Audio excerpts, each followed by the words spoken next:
Rekan-rekan semuanya menanggapi berbagai pertanyaan terkait apa yang harus dilakukan di awal tahun, dan ini mumpung masih awal tahun anggaran 2025, dan mengingat juga memang konsep pengadaan barang jasa pemerintah ini masih prosedurnya itu modelnya adalah tahun anggaran, maka sebagai penulis buku Smart Procurement Planning, pastikan Anda mempelajari buku Smart Procurement Planning, menjalankan 5 tahapan utama di Smart Procurement Planning, di mana intinya adalah pastikan semua anggaran Anda, belanja modal, belanja barang, ya, itu sudah dilengkapi dengan spesifikasi teknis untuk yang Anda tetapkan jenis pengadaannya barang, pekerjaan konstruksi, jasa lainnya.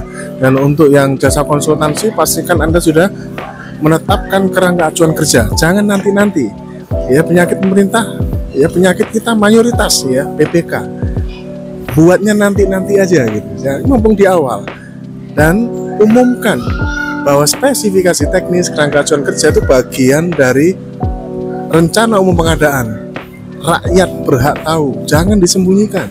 Makin Anda terbuka, itu akan melindungi Anda. Ingatlah, sudah terbukti ya, netizen Indonesia itu sudah banyak menyelamatkan justru pelaku-pelaku pengadaan. Maka terbukalah, tetapkan spesifikasi teknis, gunakan rumus yang ada dalam buku Smart Procurement Planning. Nah, bagaimana spesifikasi teknis ini juga satu pasang suami istri dengan perkiraan harganya, entah itu HPS, entah itu RAB. Ya, kalau itu diniatkan dengan e-purchasing, maka itu adalah RAB atau harga perkiraan biaya, ya. Dan prioritaskan katalog versi 6. Pastikan Anda menggunakan e-purchasing, dan e-purchasing saat ini masih masa transisi sampai Maret nanti, jadi masih Anda bisa menggunakan katalog versi 5 dan katalog versi 6 dualisme, ya. Jadi spesifikasi teknis perkiraan harga itu dari mana? Ya, itu berdasarkan apa? Berdasarkan pemaketan. Nah, di dalam buku Smart Procurement Planning itu pastikan setiap paket pengadaan yang sudah Anda umumkan, maka sebenarnya seharusnya sebelum diumumkan, ya, setiap paket pengadaannya itu terdapat dokumen yang terkait dengan perencanaan pengadaan. Kalau di dalam buku Smart Procurement Planning saya sebut sebagai formulir perencanaan pengadaan atau formulir identifikasi pengadaan. Di dalam itu setiap paket itu sudah ada penjelasan terkait dengan barang jasa yang akan dibeli, kemudian metodenya itu apa, alasan apakah itu metode pemilihannya, ya, apakah itu purchasing, tender, pengadaan langsung, dan alasannya, kemudian akun yang digunakan apa, kualifikasi pelaku usahanya itu, ini pemaketan ini nanti untuk kecil atau non kecil, dan semuanya ada justifikasinya, ya, semuanya ada justifikasinya. Kemudian berbagai macam informasi yang ada di situ, termasuk dengan cara pengadaannya, dengan swakelola atau dengan penyedia. Jangan semua lihat penyedia, ya. Swakelola itu diutamakan, ya, apalagi kalau swakelola yang berhubungan dengan partisipasi masyarakat. Nah, itu pemaketan itu dari mana? Mundur lagi ke langkah nomor 2 di dalam buku Smart Procurement Planning, yaitu apa? Analisis pasar. Kuatkan, Anda bisa pilih, Anda kuasai 4 metode analisis pasar. Tunggu fintech saya keren analisis pasar. Anda bisa menggunakan metode mencari referensi harga yang suka ditanyai oleh auditor, kan itu, ya.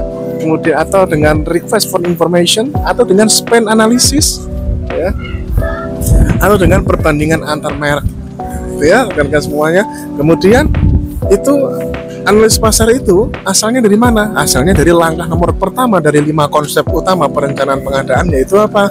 Yaitu identifikasi kebutuhan.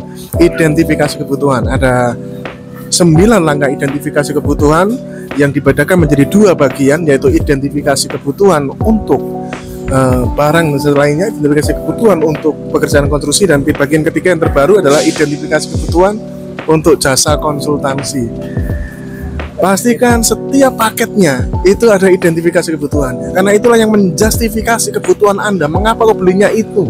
Mengapa kau belinya ini? Anda tahu, kalau Anda lengkapi semua barang jasa yang Anda beli itu dengan identifikasi kebutuhan, dengarkan semuanya, ya, maka anggapan oh ini mas speknya over misalnya gitu, atau itu bisa terjawab di situ. Kalau memang itu sesuai dengan yang Anda butuhkan, pun juga bisa menjawab kalau misalkan identifikasi kebutuhan itu Anda memang kebablasan, mau butuhnya ini aja kok speknya segini, kan sayang, volumenya bisa diperbanyak dengan menurunkan spek kalau memang kebutuhannya ini, seperti itu ya. Itulah namanya kita benar-benar beli sesuai dengan kebutuhannya, bukan sesuai dengan keinginannya. Itu hal yang benar-benar harus Anda lakukan pertama kali ketika di awal tahun ini. Kesimpulannya, pastikan setiap paket pengadaannya ada spek dan terdapat dokumen pemaketan atau identifikasi pengadaan. Cek, jaga integritas.